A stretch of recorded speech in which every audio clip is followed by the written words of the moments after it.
Que Dios le bendiga a todos los presentes, a los hermanos que en diferentes lugares del mundo estarán viendo nuestro mensaje. Honramos al Señor por esta oportunidad que nos concede. Han notado la ausencia nuestra en las predicaciones por las actividades que teníamos aquí. Estábamos por Ohio, Estados Unidos, luego pues el aniversario de nuestra congregación, por lo que no estuvimos nosotros predicando, pero damos al Señor la gloria y la honra que Él usó a otros siervos que nos sustituyeron durante todo este tiempo para que la palabra del Señor siga corriendo y siga siendo glorificada. Por lo tanto, en el día de hoy, saludos a todos y vamos a estar en comunión. Busque la palabra en el Salmo 40, que es la porción bíblica que hemos escogido para hablar en estos días. Hoy vamos a la tercera parte del mensaje que tiene por tema las 7 virtudes de la paciencia. 7 virtudes de la paciencia. Salmo 40, versículos 1 hasta el 3. A la gloria del Padre, Hijo y Espíritu Santo. Pacientemente esperé a Jehová, y se inclinó a mí y oyó mi clamor, y me hizo sacar del pozo de la desesperación del lodo cenagoso. Puso mis pies sobre peña y enderezó mis pasos. Puso luego en mi boca cántico nuevo, alabanza a nuestro Dios. Verán esto muchos y temerán y confiarán en Jehová. Amén. Puede sentarse y le damos toda la gloria al Señor. Ya el hermano Fabián oró para que nosotros podamos predicar la palabra con denuedo y sabiduría. Tal vez hay alguien que nos ve y nos dice, ¿por qué tienen que orar? Bueno, porque yo creo que cuando usted se para a predicar un mensaje, usted no viene al altar ni a contar un chiste, ni a hacer un cuento, ni a traer las noticias del periódico. Usted viene al altar a transmitir el pensamiento de Dios, expresado en su palabra, y todo hombre y toda mujer que sube a un altar a predicar tiene que saber que debe ser dirigido por el Espíritu Santo. Porque aunque ya la palabra ha sido inspirada desde el principio, ahora los predicadores necesitamos la iluminación para poder desarrollar esa inspiración que Dios nos transmitió por su palabra. Así es que yo sé que todos los que predican la palabra con el deseo de que las almas sean edificadas, nuestra pasión y deseo no es que entretengamos a la gente por un rato en el templo, sino que lo que nosotros podamos hablar sea de edificación, que toque el corazón, que cuando usted salga del culto, salga con una experiencia nueva y diferente. Ese es el propósito de predicar la palabra del Señor. Hoy vamos a entrar ya a la quinta. Ya hablamos acerca de las primeras 4 virtudes de la paciencia. La número 1, se inclinó a mí. La número 2, oyó mi clamor. Número 3, me hizo sacar del pozo de desesperación. Número 4, me hizo sacar del lodo cenagoso. Hoy vamos a la quinta virtud que produce la paciencia en aquellos que esperan en el Señor, y es en la parte cuando dice, puso mis pies sobre peña. A mí me llama mucho la atención la expresión del salmista, porque él pudo haber dicho, puso mis pies sobre piedra. Pero cuando usted se pone a estudiar, se da cuenta que aunque la peña es una piedra, pero no es cualquier piedra. Hay piedras que son pequeñas, que usted la agarra con la mano, las tira de un lugar a otro. Hay piedras que cuando hay una corriente de agua fuerte, se las lleva. Pero cuando se habla de peña, se está hablando de una piedra grande, sin labrar, escuche bien, que es fuerte, que esté establecida, que esté en un lugar tal como la naturaleza la produjo. Ahora, la Biblia muchas veces ha mencionado la peña como algo muy importante. Cristo es la peña, porque Cristo es la roca inconmovible de los siglos. Moisés tuvo que golpear la peña de Oreb, ¿verdad que sí? Para que hubiera agua. Y esa peña era símbolo de Cristo, porque es de Cristo que emana el agua de la vida eterna. Por lo tanto, si usted se pone a mirar cómo es que del versículo, o sea, de la frase anterior, donde él habla del lodo cenagoso, cambia a un panorama diferente. Porque, ¿qué pasa con el lodo cenagoso? Que usted se hunde. En el lodo cenagoso usted siente que está profundizándose cada vez, está estancado, no se puede mover, es un lugar blando. Pero ahora cambia porque el ambiente cambia cuando Dios interviene en nuestra vida. Ahora dice que Él puso mis pies sobre peña, porque la peña es sólida, es firme, es estable y es fuerte. Cuando hablamos esto en el sentido figurado y espiritual, ya usted sabe que David está hablando de experiencias propias de la vida. Muchas veces tú y yo como creyentes vivimos momentos en que estamos ahogados, como yo decía en el último mensaje. Sentimos que casi ni podemos respirar, porque hacemos un esfuerzo y sentimos que estamos patinando en el mismo lugar, en el lodo. Lo peor del mundo es cuando usted ve que usted hace un esfuerzo pero no avanza. Y esto sucede en las vidas. Emocionalmente hay gente, hermanos, que están todo el tiempo metidos en el lodo, que no salen de esa emoción. Una emoción negativa, sentimientos del pasado, todo el tiempo viven como decía los otros días mi sobrina, decía, gente que vive en una quejabanza. No es una alabanza, sino una quejabanza. Todo el tiempo están en el lodo. Hermano, ¿cómo usted está? Ay, como Dios quiere, hecho leña. Es que Dios no te quiere hecho leña. Dios te quiere hecho piedra. Para que sea sólido. ¿Se ve? Usted dice, hermano, anoche yo no pude dormir bien. Ay, Dios mío, tú no quieras saber, yo llevo un mes que no duermo. Usted le dice, ay, yo tengo un dolorcito de cabeza. Ay, muchacho, yo padezco una migraña, que eso no se me quita. ¿Usted ha visto gente así? Entonces, como que se acostumbran, ¿verdad, Maritza? Se acostumbran a estar en el lodo cenagoso. Y no sacan el pie de esa situación emocional que los ha esclavizado por años y que no le permite cambiar del lodo a la peña. Yo creo que cuando tú conoces a Jesús verdaderamente, tú tienes que aprender a permitirle a Él que trabaje con tu vida y que te cambie ese sistema negativo que tienes en la vida. Porque es verdad, no hay cosa más difícil, le digo la verdad. Yo ayer hablaba con alguien y yo decía, mire, a mí me encanta ahora estar en casa. Yo cambié, que yo me mire en el espejo y le digo, Eliasín, ¿tú eres el mismo? ¿O tú eres otro? Porque a mí me encantaba salir de casa. A mí me encantaba visitar la gente, ir a casa de amistades. Yo visitaba antes a los pastores amigos. Mire, ahora yo lo pienso para salir del portón de mi casa. Me siento tan tranquilo, tan seguro en mi casa. ¿Sabe por qué? Porque las cosas del mundo han cambiado tanto que usted va a la casa del vecino y lo que empieza es a quejarse y a quejarse y a hablar chisme y a criticar a aquel y a criticar a aquella. Todo eso es estar en el lodo. O sea, cuando Cristo me lavó, me sacó ya de ese lodo cenagoso. Entonces, yo aborrezco cuando alguien viene a casa y comienza a hablarme de chisme y a contarme de esto, a contarme de lo otro, porque hay gente que viven de eso. Están enlodados todo el tiempo.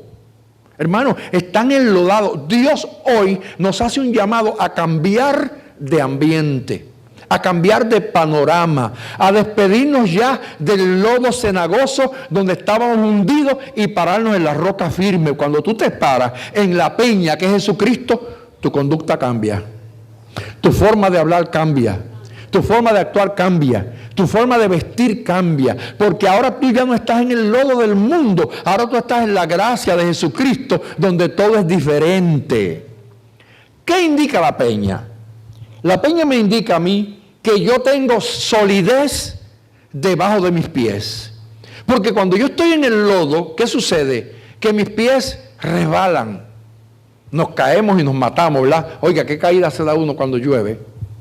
Antier yo le doy gracias al Señor porque yo fui a bregar con unos animalitos que tengo en casa y había llovido tanto, porque la parcela donde yo vivo, los vecinos todos habían, ya de años, rellenado sus terrenos y ahora mi parcela es prácticamente la ponchera. O sea, cuando llueve mucho, la parte de atrás de mi terreno Mire, hermano, se inunda, que yo tuve que llamar a Candy. Ven, Candy, para que mirar de la segunda planta, porque era un lago, completamente un lago, la parte de atrás de mi casa. Yo tengo muchas gallinas y yo decía, bendito, las pobres tienen que ponerse zanco, porque ellas trataban de caminar en la punta de las patas y no podían por tanta agua que había. Gracias a Dios que yo tengo un montón de palos puestos para que ellas se trepen y escapen. Entonces, ¿qué sucede? Que uno se da cuenta que el mundo vive todo el tiempo como enlodado. Y yo voy a ir a bregar con esos animales. Y mire, usted no sabe el resbalón que yo me di. Yo me di un resbalón que si no llega a estar cerca de una pared de alambre, no estuviera contando a ustedes porque me hubiera esnucado. Porque me fui, que verdaderamente me iban a estar allí. Doy gracias a Dios que Él me cuidó. Ahora, esto que yo le presento simplemente es una tonta experiencia de algo que pasó antier. Pero en el sentido espiritual, cuando usted no está en un terreno firme, usted está todo el tiempo dando resbalones. Y resbalones, y resbalones. Ahora, cuando usted se para en la peña, ya usted camina con seguridad, con firmeza, porque sabe que debajo de sus pies lo que hay es solidez. Cristo es la peña. Y cuando Cristo esté en tu vida, tú no caminas divagando. Tú tienes pensamientos firmes. Tú tienes decisiones firmes. Tú no eres uno ayer y otro hoy, porque hay gente bipolar en la iglesia. ¿Sí o no? Esa es la palabra que se usa ahora, bipolar. Porque hay gente que hoy usted lo saluda, ¡ay, mi hermano, cómo usted está! Y mañana usted lo va a saludar y... ¿Sí o no? Usted los encuentra en el supermercado, usted los encuentra en la casa, usted los encuentra en el barrio.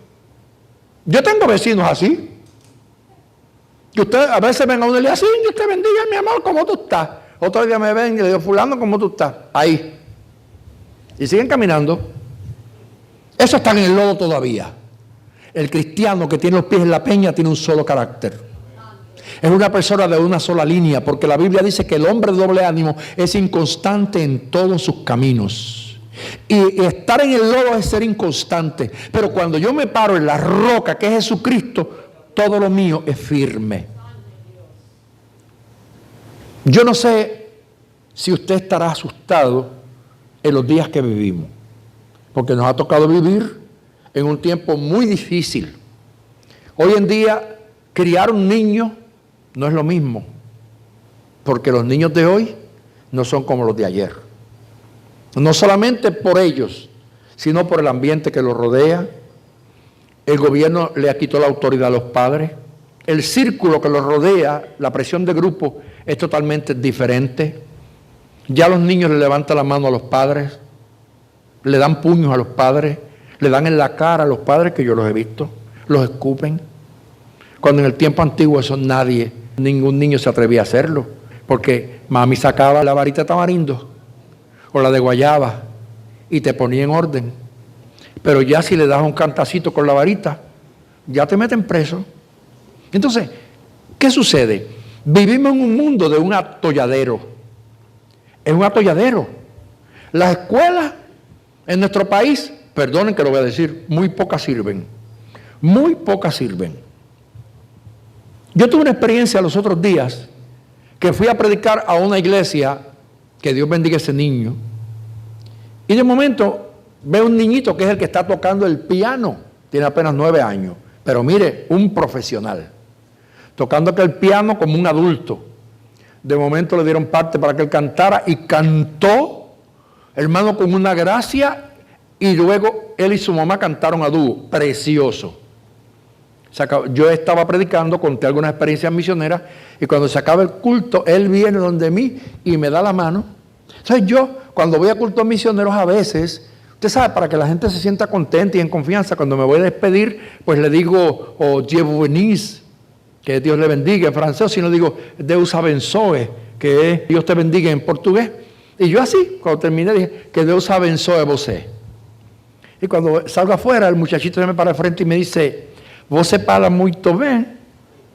Y yo dije, ¿y tú hablas portugués? Entonces me sentí yo mal, porque yo dije, pues este nene habla más que yo. El asunto es que cuando empieza a hablar, ¿sabe? Hablo con su mamá, hablo con el niño y el niño me dice, cuénteme más de esas experiencias que usted ha vivido. pero se expresa como un adulto que le llama a usted la atención. Y en el parking empezamos a hablar, la mamá, él y yo estoy contando una experiencia, hermano, cuando yo miro las lágrimas de ese niño, le bajaban. En silencio, pero las lágrimas le bajaban. Y la mamá igualmente.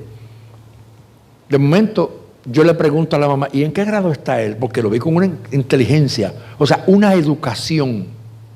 Cómo él saludaba, cómo él se expresaba, cómo él pronunciaba. Y la mamá dijo, no, él nunca ha ido a la escuela. Él está en homeschooling. En casa, mi esposo y yo somos quienes le damos clases. Lo hemos enseñado y yo dije, entonces ¿para qué sirve el sistema de gobierno? Si los niños aquí, los jóvenes aquí de cuarto año, no saben ni cuál es el gentilicio de los macaeños. Porque usted los ve que le pregunta y no saben. Entonces ese no ha estado nunca en una aula escolar. Sin embargo, tiene un conocimiento de todo.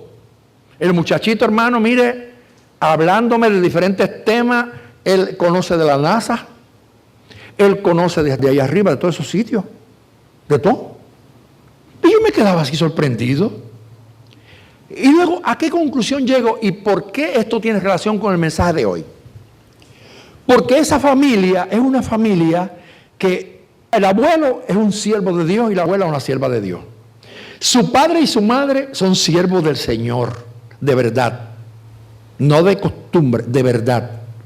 El niño ha crecido en una base totalmente cristiana y los padres han tomado el tiempo, primeramente, para infundirle el temor del Señor. Yo le dije al niño que si él tenía celular, para que él buscara una emisora que yo escucho, que habla portugués, para que él fuera mejorando. Y la mamá me dijo, no, en casa él no tiene autorización para usar celular, porque nosotros lo educamos. Porque si le damos celular, se nos desvía. Fíjese bien, cuando tú tienes los pies firmes en la roca, tú sabes en lo que tú has creído, y lo que tú has creído gobierna todo tu círculo. ¿Entiende lo que le digo? O sea, cuando tenemos convicciones verdaderas en quién hemos creído, no somos cristianos de rutina.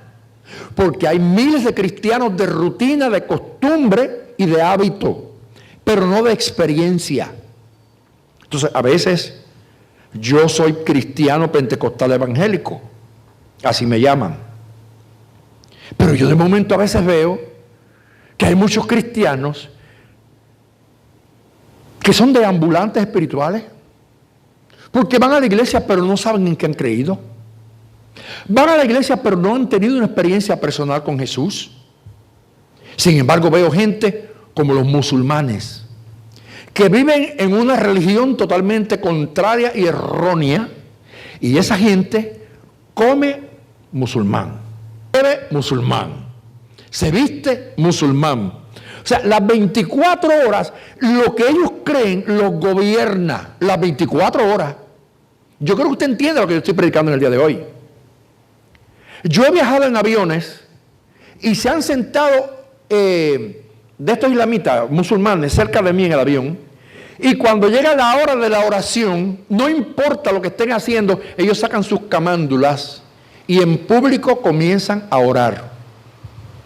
Los he visto caminando en la calle y cuando llega la hora de ellos orar, se paran en una esquina y usted los ve que se ponen de espalda a todo el mundo y se concentran en la oración. Entonces veo cristianos evangélicos que hoy en día van a un restaurante y les da vergüenza cerrar los ojos para darle gracias a Dios por la comida que se van a comer. ¿Sí o no? Se avergüenzan. Entonces yo creo que cuando yo tengo una convicción firme de mi experiencia personal con el Señor, no me avergüenzo del evangelio porque es poder de Dios para salvación a todo aquel que cree. Y soy evangélico en el restaurante porque tengo los pies en la peña. Y soy evangélico en la escuela, o cristiano, vamos a cambiar la palabra, cristiano en la escuela porque tengo los pies en la peña. Si estoy en el barrio, me mantengo siendo lo que soy. No deambulo en el sentido espiritual de ser una cosa en la casa, otra en el barrio, otra en la escuela. El cristiano tiene que ser vertical. ¿Sabe por qué? Porque a la gente se le olvida que el ojo de Jehová talaya la tierra. lo que tú y yo hagamos, Dios lo ve. Ante Dios nadie se puede esconder, hermano. Entonces la experiencia de David es que él dice, estaba en el lodo cenagoso donde me estoy hundiendo, pero de momento cambió el panorama, porque cuando tú eres paciente y esperas en el Señor, por haber esperado en Dios, Él me agarró y me sacó del lodo cenagoso. ¿Y dónde me puso? En la peña firme.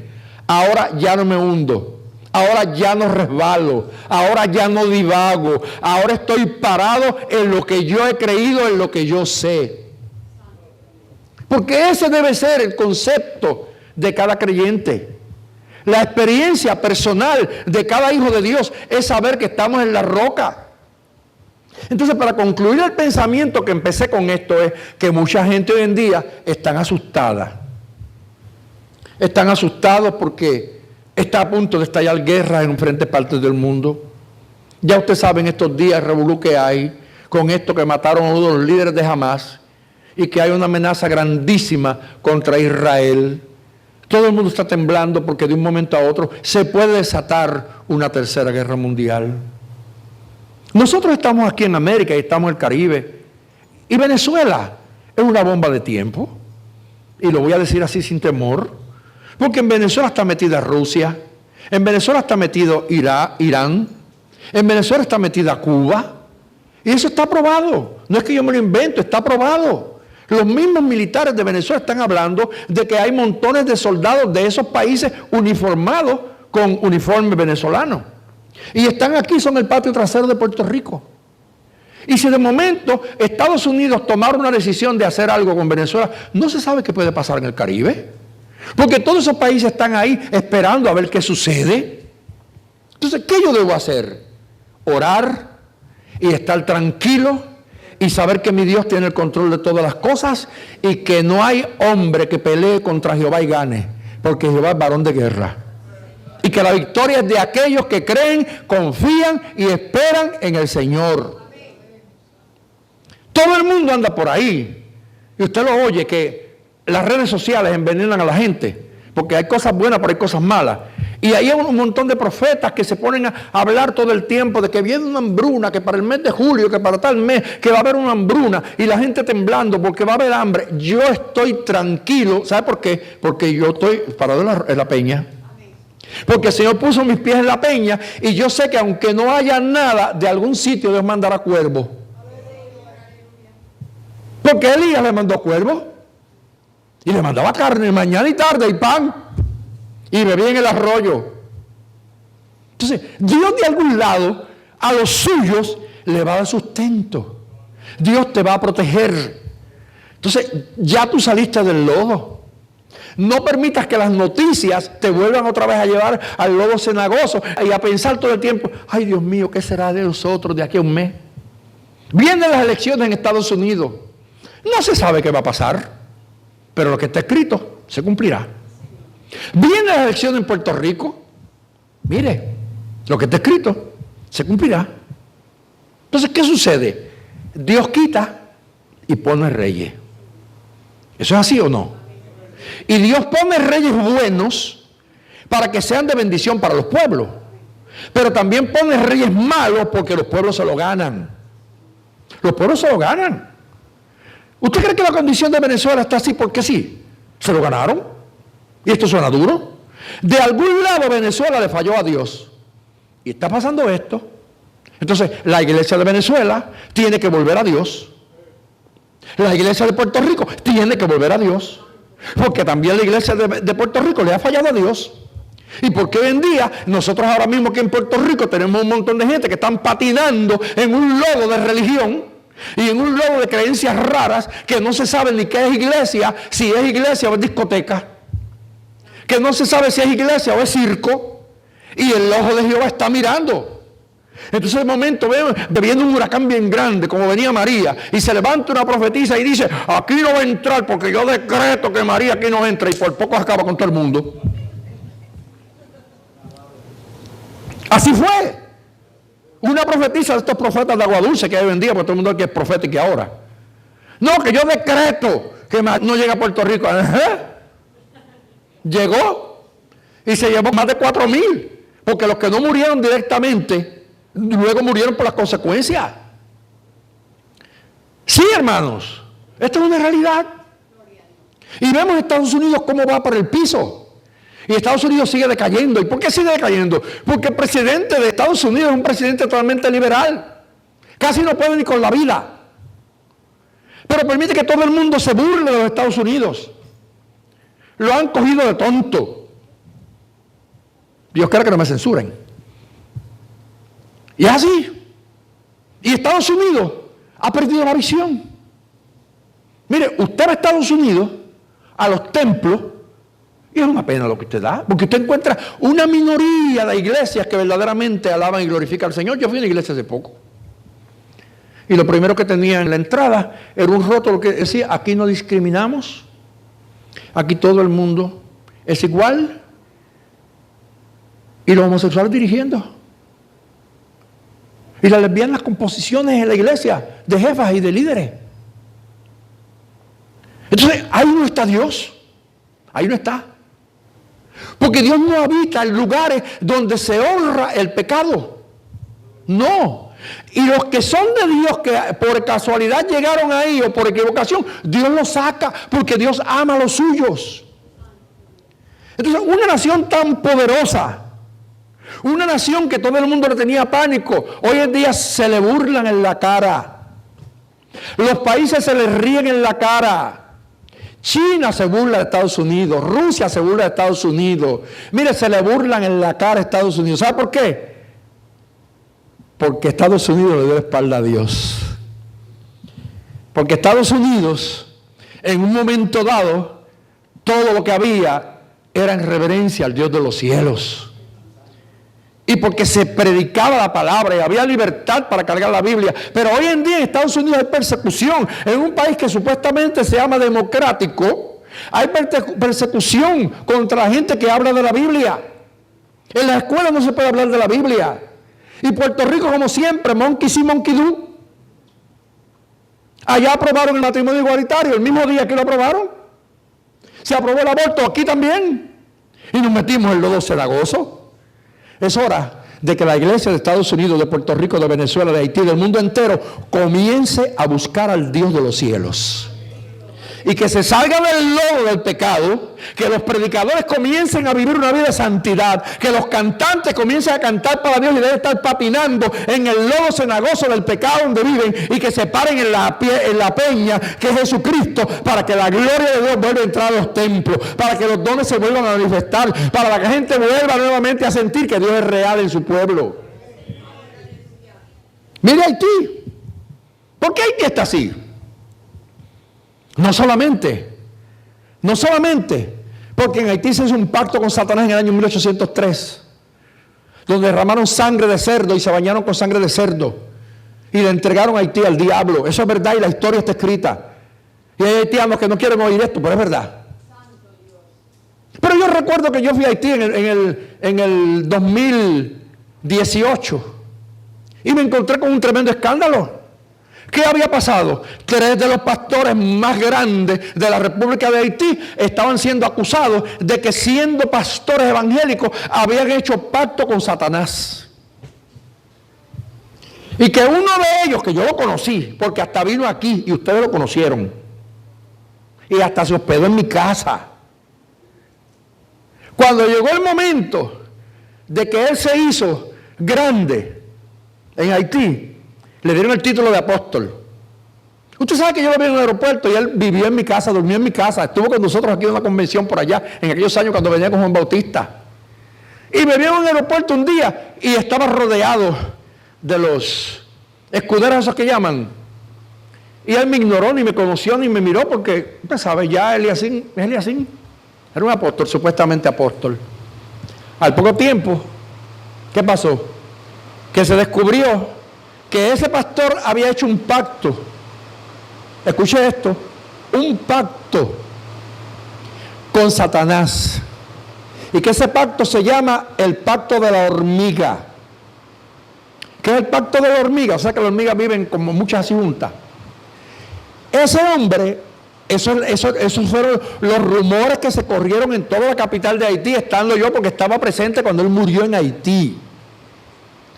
Y ese pacto consistía que él tenía que entregarle a Satanás en una ceremonia a una miembro de su iglesia. Agárrense bien con lo que estoy diciendo hoy.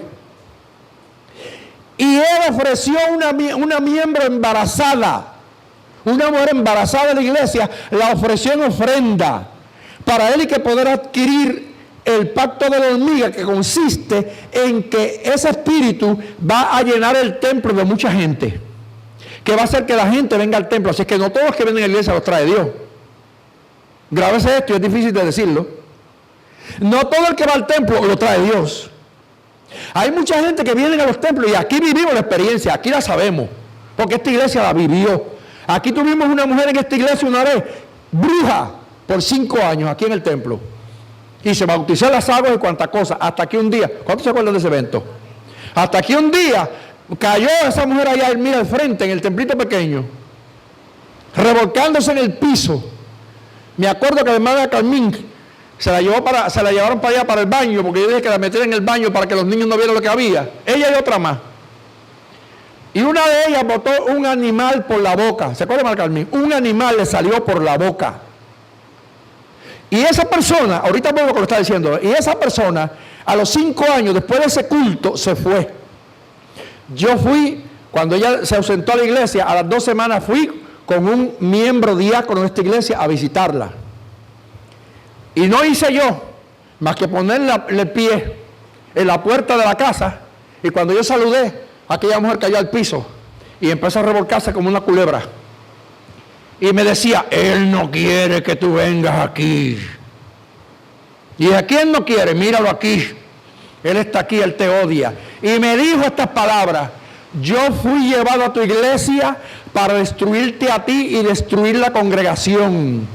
Pero ustedes fueron más fuertes que yo y me sacaron. El demonio, hablando por su boca. Y lo que le estoy contando lo viví yo personalmente con ese hermano que ya no está aquí con nosotros. Juanito. ¿Se acuerdan de Juanito? Él había con la iglesia, él fue el testigo, que fue conmigo. Así fue. ¿Qué pasa? No volvió a la iglesia. Yo como pastor fui y le hice la segunda visita pastoral. 2 semanas más, vuelvo. Y cuando vuelvo a la casa, que me paro en la puerta, el mismo evento. Se revolcaba por el piso, echaba espuma por la boca. Y el demonio volví y me repetía lo mismo. Nunca me olvido que me decía, hermano José Luis, la voy a mencionar, me dijo, no quiero saber de esa mujer que se llama Eunice. Fíjese bien, porque la hermana Eunice ha sido siempre una mujer de oración. Yo nunca he dicho esto a la hermana Eunice. Lo digo hoy. Yo no quiero saber de esa mujer que se llama Eunice porque siempre está orando. Oiga, porque Satanás odia a los que oran. Aborrece a los que oran. Clame a Dios, hermano, cada día más. Ore. Afírmese en la oración, busque la presencia del Señor. Si no puede de rodillas, ore sentado. Y si no puede sentado, ore acostado. Pero mantenga una vida de contacto íntimo con Dios en la oración. Porque Satanás tiene temor a los que oran. ¿Sabe qué pasó? Oré por ella. Clamé al Señor. Me fui. Al otro día, esa señora se fue por el barrio. Ángel Luis. Y la señora fue y le dijo, mire, hay que avisar a la gente de este barrio para que nadie vaya a la iglesia de ese pastor Eliasín. Porque ese pastor Eliasín golpea a los miembros. Y le enseñó, mire cómo yo estoy lleno de golpes y de moretones. Porque él fue a casa y me cayó a golpes y me llenó de golpes. Pero ¿sabe qué era? Que cuando yo estaba orando por ella, que yo le puse la mano aquí, el demonio que estaba en ella me gritaba y me decía, no me queme, ¿por qué me estás quemando? Me estás enterrando un cuchillo. Claro que sí, la autoridad del Espíritu Santo, la palabra de Dios en nuestra vida es como fuego, es como un cuchillo, pero eso se manifiesta en los que están en la peña. Hay que estar en la peña, hermanos, hay que salir del lodo cenagoso. No volvió nunca más. Porque Dios la sacó. Como a las 2 semanas, yo fui a predicar a Aguas Buenas. Y yo puedo viajar por este área. Porque si uno baja por La Pajilla, yo puedo bajar por ahí. Pero yo venía de Aguas Buenas y no sé por qué. Bueno, sí sé por qué. Porque Dios me inquietó. Bajé por la 173. Eran las 12 de la noche. Y yo vengo en mi carro solito. Y cuando voy pasando frente a la casa de la señora a la que me refiero, yo vi la puerta entreabierta a esa hora y dije, qué raro, en una carretera principal. Y cuando yo me estaciono al otro lado de la calle, me pongo a mirarla, ¿y sabe qué había? La señora tenía una ceremonia. Encima de la mesa, ella tenía como una ponchera con un fuego prendido.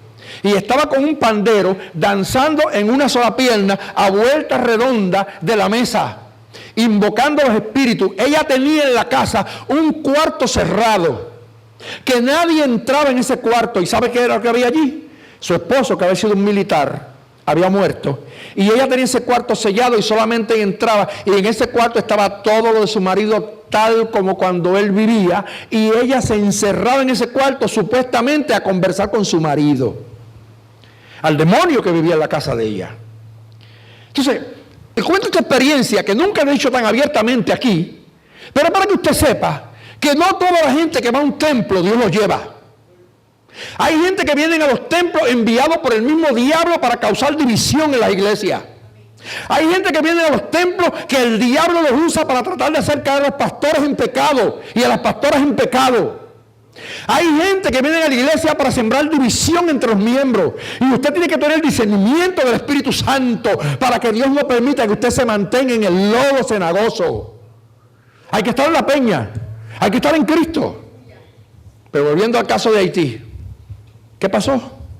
Que ese hombre llegó un momento en que cuando ya había hecho ese pacto y la iglesia estaba llena, mira hermano, llena, repleta de gente como ninguna otra, Dios se le reveló.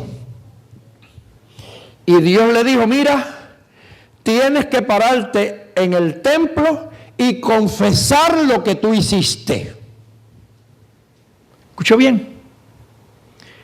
Ese pastor fue a Estados Unidos y cuando llegó a una iglesia en Nueva York, se paró al frente y empezó a hablar.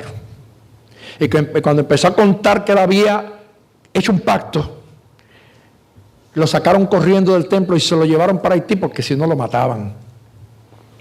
Y cuando llega a Haití, él insistió en que iba a confesar.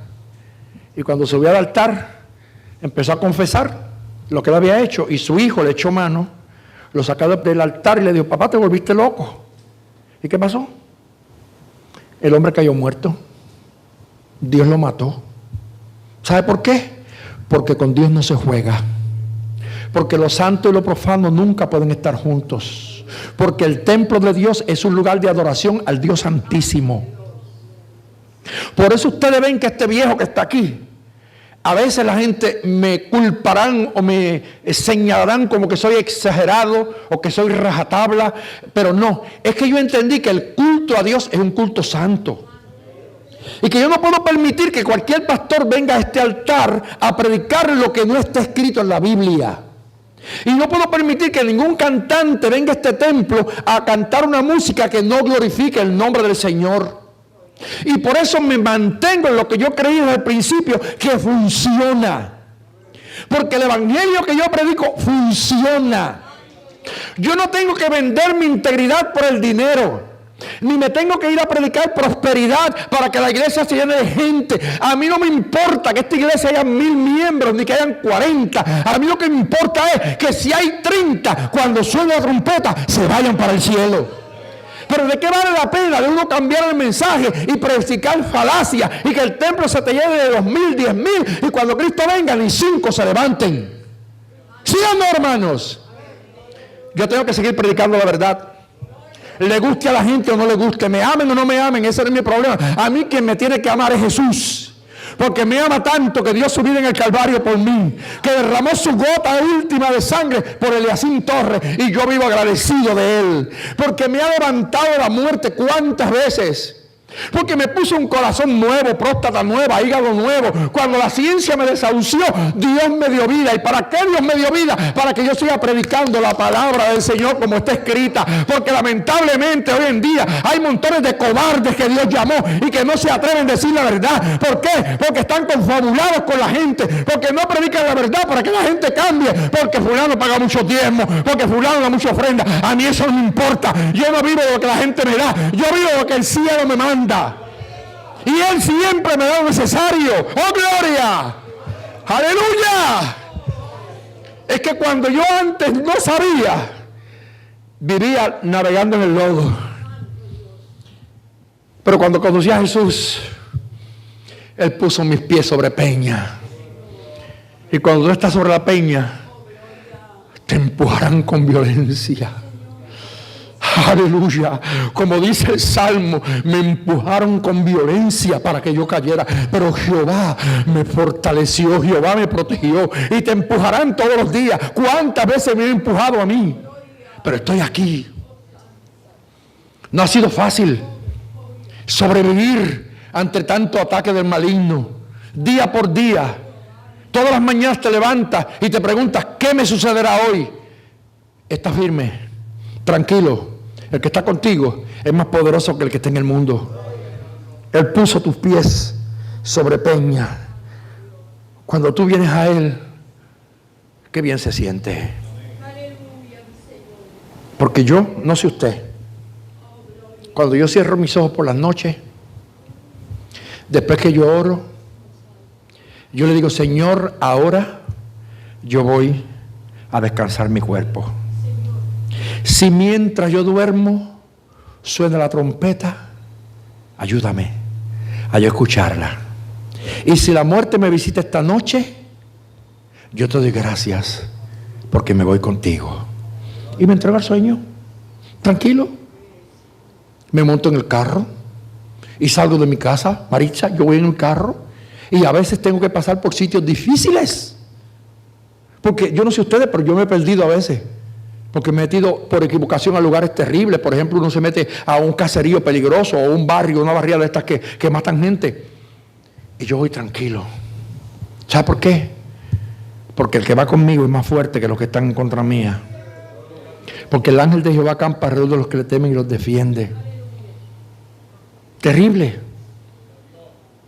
Dios me libró a mí una noche segura. Yo andaba con Junior, el hermano Elisaida, que ya el Señor se lo llevó. Y fuimos a Villa Palmera, hermano, a llevar una carta de un haitiano que la mamá se le envió conmigo. Y cuando llego a Villa Palmera con Junior, me estaciono frente a la casa del hombre para entregar la carta. Y allí hay una mafia bien grande. Y en el acto que llegó ese carro, de todos los balcones de arriba empezaron a bajar tipos con cosas de esas que se ponen aquí, comunicándose con otros. Y llegó un hombre, llegaron varios, me rodearon el carro. Y uno de ellos vino y me encañonó con el revólver. Y me dijo, muévela, muévela, porque estoy nervioso. Y yo le dije, muchacho, yo soy pastor. Yo vine simplemente a traer una carta. Y me dijo, muévela, porque estoy temblando y voy a disparar. Y Junior, que había salido de un mundo profundo, me dijo, pastor, vámonos, porque nos van a matar. Tuve que salir poquito a poco. Me rodearon, me siguieron por la calle Palacio. ¿Dónde caí yo? En Llorén Torres. Porque no hay otra salida de esa calle, en Llorén Torres fue que pude caer. Y me siguieron. Y Junior venía, se puso las manos aquí y me dijo, pastor, me va a explotar la cabeza porque nos están siguiendo, nos van a matar. Yo, tranquilo, el Señor está con nosotros. Salimos, y cuando salimos de todo el problema, yo tuve que pararme y abrazar a Junior, porque el corazón se le quería explotar. El muchacho le pegó un dolor de cabeza terrible que él no podía aguantarse. Pero yo estoy aquí contándoselo a ustedes. ¿Sabe por qué? Porque el ángel de Dios acampa alrededor de los que le temen y los defiende. Y cuando llegamos aquí, Junior me decía, pastor, vamos a darle gracias al Señor porque estamos vivos. Porque yo conozco lo que es esa vida. Yo conozco, me dijo. No nos mataron porque Dios estaba en el carro. Así es que Manacoqui, cuando usted salga, monte a Jesús en el carro. Lizaida, cuando salga, monta a Jesús en el carro. Móntalo. Por eso es que la Biblia te dice aquí, encomienda a Jehová tu camino. Y después te dice, confía en Él y Él hará. Los que esperan en Jehová son como el monte de Sión, que no se mueven, sino que permanecen para siempre. Porque estamos parados en la peña. El Señor, el día que te salvó, puso tus pies sobre peña. Y como estás sobre la peña, Él es nuestro escudo. nuestra fortaleza, nuestro pronto auxilio en las tribulaciones. Por tanto, no temeremos aunque la tierra sea removida y se traspasen los montes al corazón de la mar. La piedrita pequeña se va por el río se la lleva. La piedrita mediana cualquiera la empuja, pero la peña es difícil que la muevan. La peña no hay quien la mueva porque está firme ahí en su estado natural. Y el Cristo que yo le sirvo no cambia. Porque Hebreos dice, Jesucristo es el mismo ayer, hoy, mañana, siempre. Dios le bendiga, Dios les guarde. Y hoy llegamos a la quinta. Esta es la quinta virtud de la paciencia. Cuando tú esperas en el Señor, Él te pone en un terreno firme. Eso tiene que ver también con tu fe. Llegamos a vivir hoy días donde la fe de muchos ha cambiado, ha flaqueado. Lucha porque tu fe no cambie. Inclina tu rostro.